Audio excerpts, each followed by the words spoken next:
السلام علیکم ورحمۃ اللہ وبرکاتہ۔ امید ہے کہ تمام ساتھی خیر و عافیت سے ہوں گے، اور دعا ہے کہ اللہ رب العزت آپ تمام دوستوں کو یوں ہی خوشحال رکھے، آمین۔ فتاوی دارالعلوم دیوبند یوٹیوب چینل میں آپ تمام دوستوں کا تہہ دل سے استقبال ہے، سواگت ہے۔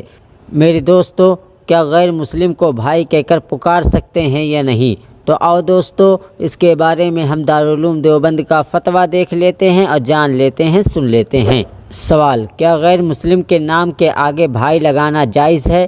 جیسے ساتھ کام کرنے والے کہتے ہیں ذاکر بھائی، تو کیا ہم بھی انہیں مثلاً اشوک بھائی کہہ سکتے ہیں؟ والسلام۔ جواب: بسم اللہ الرحمن الرحیم، جی ہاں، کہہ سکتے ہیں۔ دوستو، یہ تھا دارالعلوم دیوبند کا فتویٰ۔ تو آؤ ہم بنوری ڈاؤن کا بھی فتویٰ دیکھ لیتے ہیں اور جان لیتے ہیں کہ بنوری ڈاؤن اس کے بارے میں کیا کہتا ہے۔ سوال: کیا اپنے شہر یا اپنے ملک کے کسی غیر مسلم کو بھائی کہہ کر پکار سکتے ہیں؟ جواب: بسم اللہ الرحمن الرحیم، انسانی رشتے کی بنا پر کسی غیر مسلم کو بھائی کہہ کر پکارنا جائز ہے، لیکن باہمی محبت و الفت کا تعلق قائم نہ ہونا چاہیے، فقط واللہ عالم۔